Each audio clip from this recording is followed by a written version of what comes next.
आप सभी कैसे हो? उम्मीद करता हूँ आप सभी अच्छे होंगे, बेहतरीन होंगे। आज का हमारा वीडियो है क्लास 10th का चैप्टर 2, जिसका नाम है अम्ल, क्षारक एवं लवण। अम्ल किसे कहते हैं? तो अम्ल वे पदार्थ जो जल में घुलकर हाइड्रोजन आयन बनाते हैं उन्हें अम्ल कहते हैं, और अम्ल स्वाद में खट्टे होते हैं। समझे?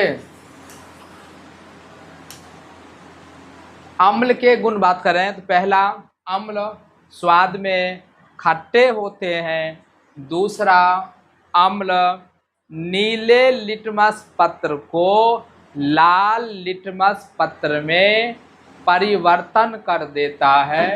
तीसरा, जल में घुलकर पूरी तरह H+ आयन बनाता है।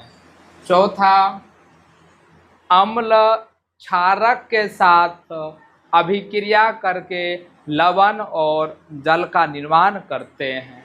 अब बात करेंगे इसके कुछ एग्जाम्पल। पहला एग्जाम्पल आपका हाइड्रोक्लोरिक अम्ल, दूसरा एग्जाम्पल आपका सल्फ्यूरिक अम्ल, तीसरा आपका है नाइट्रिक अम्ल, और चौथा आपका है साइट्रिक अम्ल। तो साइट्रिक अम्ल नींबू में पाया जाता है। बात करेंगे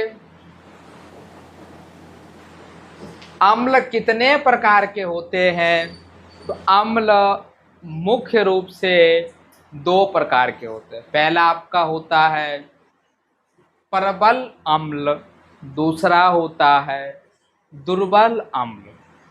अब बात करेंगे प्रबल अम्ल क्या होता है, जिसमें जल में पुनः आयनित, मतलब जो जल में सबसे ज़्यादा अमाउंट में जल में यह घुल जाता है। इस एग्जाम्पल की मैं आपसे बात करूं तो हाइड्रोक्लोरिक अम्ल होता है, दूसरा आपका सल्फ्यूरिक अम्ल होता है, तीसरा आपका नाइट्रिक अम्ल होता है। इन अम्ल को क्या बोलते हैं? Strong acid. इसको हिंदी में क्या बोलते हैं? प्रबल अम्ल। दूसरा आपका है दुर्बल अम्ल किसे कहते हैं? तो दुर्बल अम्ल एक ऐसी अम्ल होती है जो जल में पूरी तरह से नहीं घुल पाता है, जो जल में आंशिक रूप से आयनित नहीं बनाता या आयनिक नहीं बनाता है। तो ऐसे को हम क्या बोलते हैं? दुर्बल अम्ल कहते हैं। एग्जाम्पल की मैं आपसे बात करूं तो एसिटिक एसिड होता है, सिट्रिक एसिड होता है, और आपका कार्बोनिक एसिड होता है। ये आपके दुर्बल अम्ल का उदाहरण है। अगला आपका है दुर्बल अम्ल। तो क्षारक किसे कहते हैं? तो क्षारक वे पदार्थ जो जल में घुलकर हाइड्रोक्साइड आयन बनाते हैं। ऐसी पदार्थ जो जल में घुलकर हाइड्रोक्साइड आयन बनाते हैं उन्हें क्षारक कहते हैं।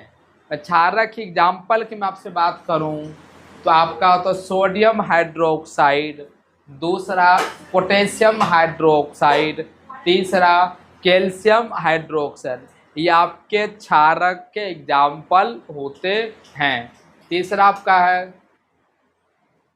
अब क्षारक का क्या क्या गुण होते हैं, कि बेस का क्या क्या प्रॉपर्टी होता है। तो पहला होता है यह स्वाद में कड़वे होते। क्या होते हैं? स्वाद में कड़वे होते हैं। दूसरा, यदि आप इसे स्पर्श करते हो तो साबुन के जैसे यह रिएक्शन करता है। तीसरा, यह लाल लिटमस को नीला कर देता है, यानी कि turn red litmus into blue. अगला है अम्ल क्षारक के साथ अभिक्रिया करके लवण और जल का निर्माण करते हैं। तो ऐसी अभिक्रिया को उदासीनीकरण अभिक्रिया कहते हैं। When acid react with base to form salt and water, this reaction also known as neutralization reaction. आप 9th वाला आप भी देख लो, 9th 10th कंबाइन है ये ना, आप भी देख लो। देखो दो में इंग्लिश हिंदी दोनों बोलूंगा। अब बात करेंगे क्षारक कितने प्रकार के होते हैं। तो how many types of base. Base is a two type. Base is a two type. क्षारक मुख्य रूप से दो प्रकार के होते हैं। पहला आपका होता है प्रबल क्षार यानी कि स्ट्रॉन्ग बेस।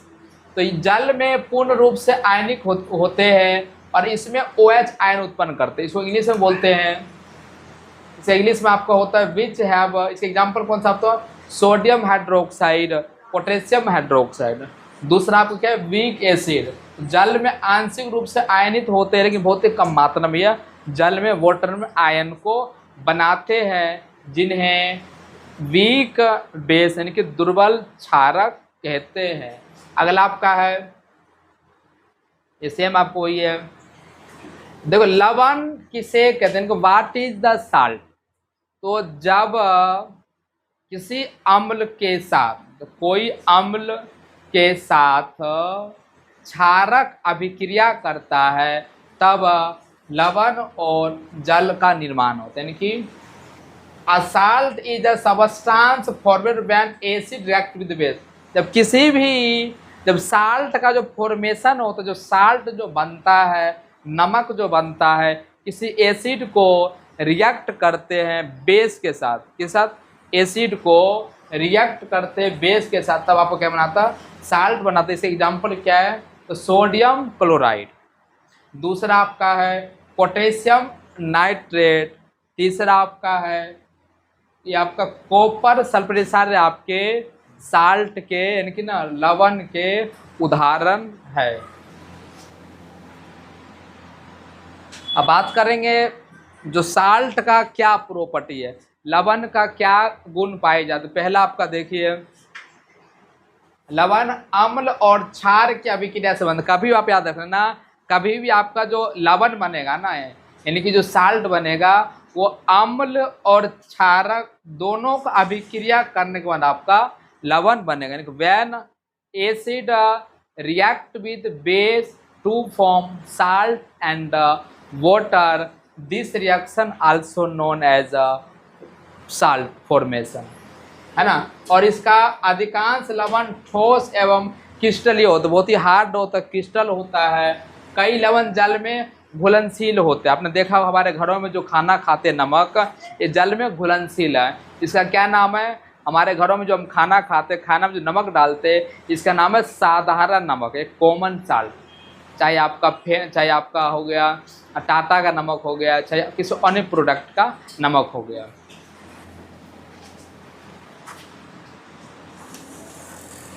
अब आप देखिए अगला आपका है लवण के आपके सारे एग्जाम्पल है। पहला आपका सोडियम क्लोराइड जिसका क्या नाम है साधारण नमक। दूसरा आपका कॉमन साल्ट जिसे बोला जाता है। दूसरा क्या आपका सोडियम कार्बोनेट, इसको इंग्लिश में क्या नाम है वॉशिंग सोडा। क्या है वॉशिंग सोडा। तीसरा आपका कॉपर सल्फेट, इसको क्या बोलता है नीला थोथा यानी कि ब्लू विट्रल। ये सभी आपके मतलब कि नमक के उदाहरण यानी कि लवण के उदाहरण। अगला पोटेशियम नाइट्रेट, इसको क्या बोलते हैं सोडा। क्या बोलते हैं सोडा। ये सारे आपके नमक के एग्जाम्पल है। अब बात करेंगे सूचक किसे कहते हैं कि इंडिकेटर क्या होता है।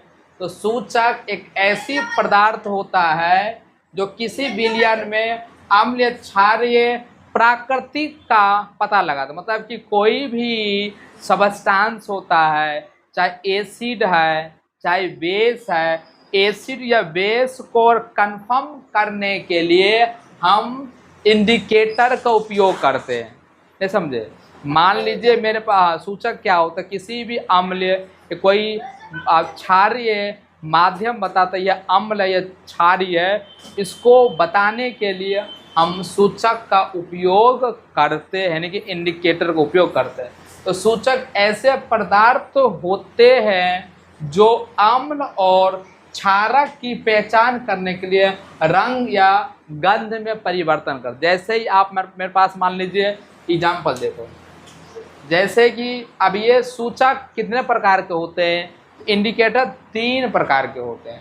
पहला आपका प्राकृतिक सूचक जिसे इंग्लिश से बोलते हैं नेचुरल इंडिकेटर। इसके एग्जाम्पल क्या आपका लिटमस और हल्दी। दूसरा आपका कृत्रिम सूचक, इन्हीं से क्या बोला जाता है, सिंथेटिक इंडिकेटर। एग्जाम्पल की बात करूँ तो फिनिप्थिलीन, मिथाइल ऑरेंज। तीसरा आपका होता है ग्रीन सूचक, जिसे बोला जाता है ओलिफैक्टर इंडिकेटर। उदाहरण के प्याज, लौंग का तेल और वेनिला।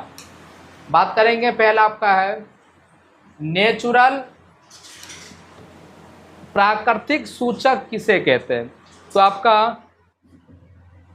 प्राकृतिक सूचक एक ऐसी सूचक होती है जो प्राकृतिक स्रोत द्वारा मिलता है, चाहे पौधे से, चाहे किसी भी प्राकृतिक पौधे से मिलते हैं, उन्हें प्राकृतिक सूचक कहते हैं। और ये इसको इंग्लिश बोलता है नेचुरली ओलिफैक्टर बोला जाता है। इसके एग्जाम्पल की बात करूँ, लिटमस हो गया, दूसरा आपका टर्मरिक होगा, तीसरा आपका हो गया रेड कैबेज हो गया। अगला आपका है कृत्रिम सूचक किसे, आप देखो नाम से पता चल रहा है, किसी मानव ने बनाया किसी भी पाठशाला में, प्रयोगशाला में।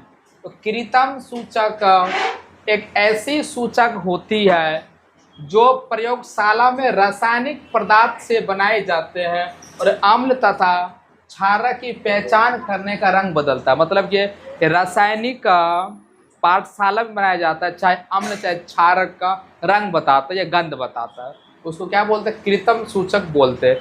एग्जाम्पल के मैं आपसे बात करूं, कृत्रिम कहाँ जा रहा है,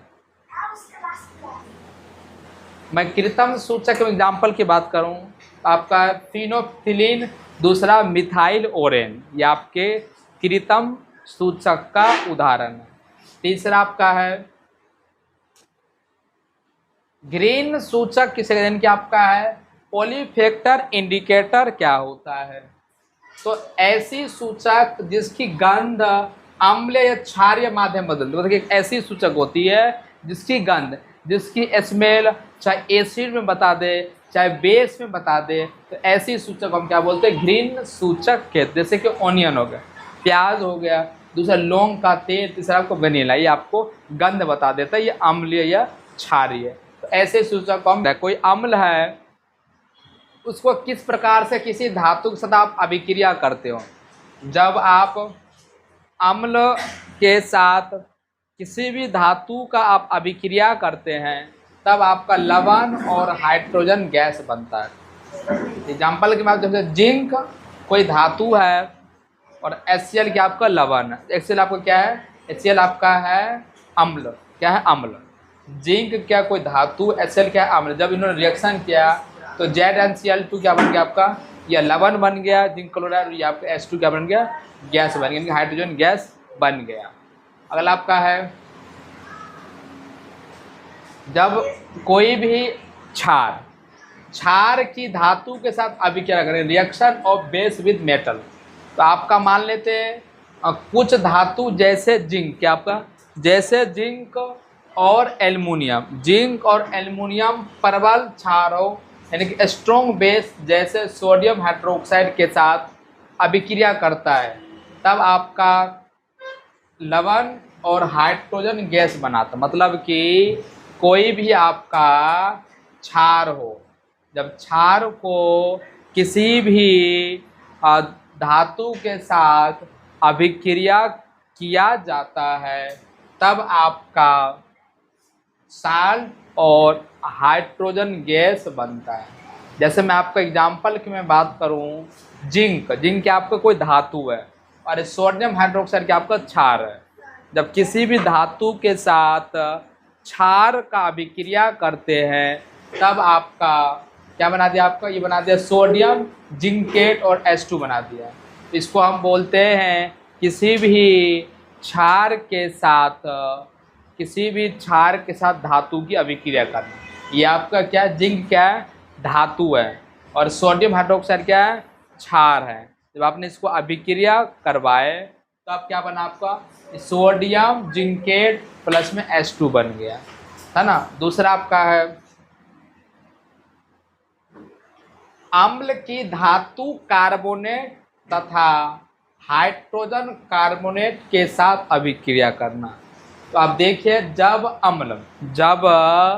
कोई अम्ल किसी धातु कार्बोनेट, जब कोई अम्ल किसी धातु कार्बोनेट यानी कि मेटल कार्बोनेट या धातु हाइड्रोजन कार्बोनेट या धातु हाइड्रोजन कार्बोनेट के साथ अभिक्रिया करता है। जब कोई अम्ल किसी धातु कार्बोनेट या किसी धातु हाइड्रोजन कार्बोनेट के साथ अभिक्रिया करता है, तब आपका लवण और कार्बन डाइऑक्साइड और जल का निर्माण करता है। अब देखिए कोई आपका धातु है, प्लस में धातु कौन सा धातु है, कार्बोनेट है, प्लस में आपका अम्ल, तो क्या बनाते हैं, लवण प्लस में कार्बन डाइऑक्साइड प्लस में जल, ये आपका रिएक्शन बन गया। अब देखिए कैल्शियम कार्बोनेट कोई धातु है, HCl क्या आपका अम्ल है, इन्होंने रिएक्शन क्या बना दिया, आपको कैल्शियम क्लोराइड बना दिया, प्लस में कार्बन डाइऑक्साइड प्लस में आपका H2 बना दिया।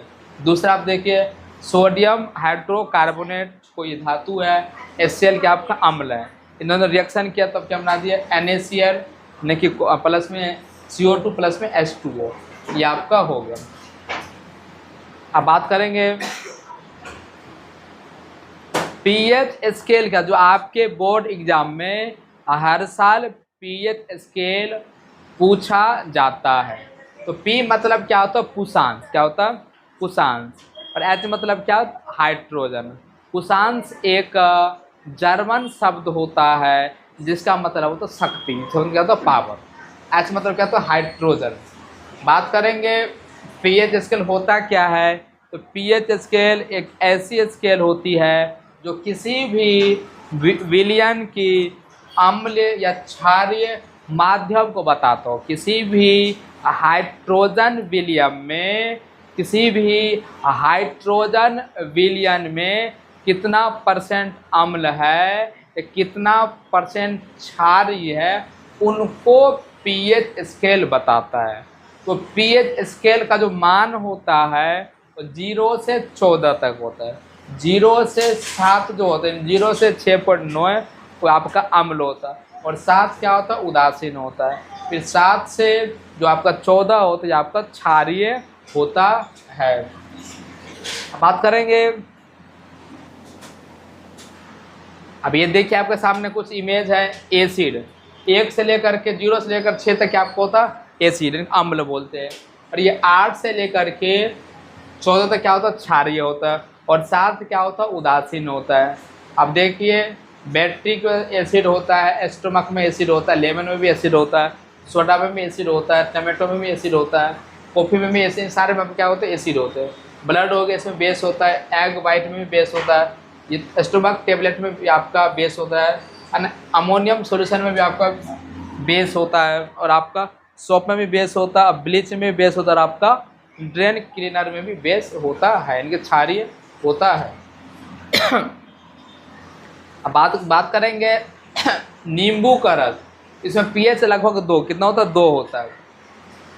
शुद्ध जल में पीएच स्केल 7 होता है, और साबुन का घोल में पीएच स्केल कितना होता है 9 से 10 होता है पीएच स्केल।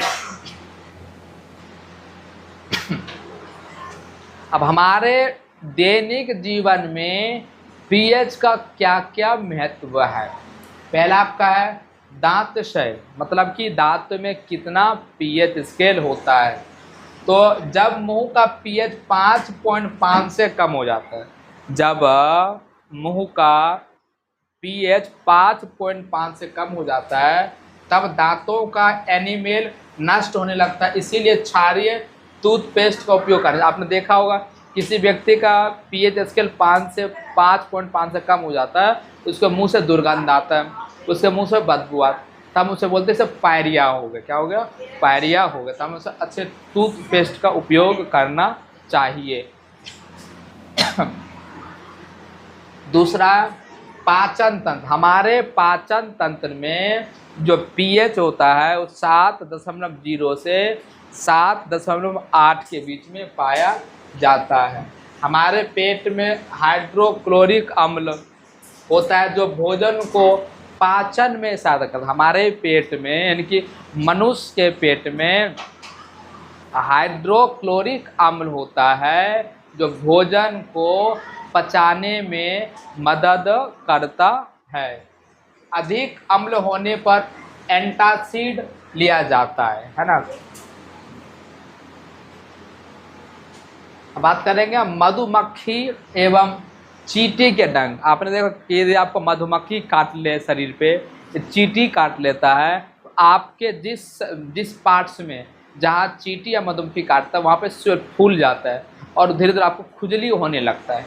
क्यों खुजली होता है? क्योंकि उसमें मेथोनोइक एसिड स्रावित हो जाता है, जिस कारण से रिएक्शन करता है, फिर आपके हाथ में खुजली होने लगता है। चींटी के डंक में फॉर्मिक अम्ल, क्या तो फॉर्मिक अम्ल होता है। इसके लिए प्रभाव को कम करने के लिए बेकिंग सोडा जैसे क्षार का उपयोग करते हैं। कौन सा अम्ल होता है आपका? फॉर्मिक अम्ल इसमें पाया जाता है। हमारे रक्त में, किसमें? रक्त में।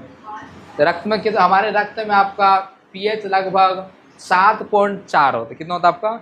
7.4 होता है। यदि किसी व्यक्ति का स्वास्थ्य खराब हो जाता है तो उसकी पीएच का जो मात्रा रक्त का हो तो अधिक हो जाता है, जिससे उसका स्वास्थ्य अस्वस्थ होने लगता है। बात करेंगे ये पेपर में हमेशा हर बोर्ड में, आपकी भिवानी बोर्ड में हर साल एक क्वेश्चन पूछे जाते 3 नंबर में कि उदासीनीकरण अभिक्रिया किसे कहते हैं। जब आपका कोई अम्ल धातु के साथ अभिक्रिया करता है तब लवण और जल का निर्माण होता है। ऐसे अभिक्रिया को उदासीनीकरण अभिक्रिया कहते हैं। अम्ल ने लवण आपका अम्ल ने क्षारक के साथ अभिक्रिया किया, लवण और जल का निर्माण करते हैं। ऐसी अभिक्रिया को उदासीनीकरण अभिक्रिया कहते हैं।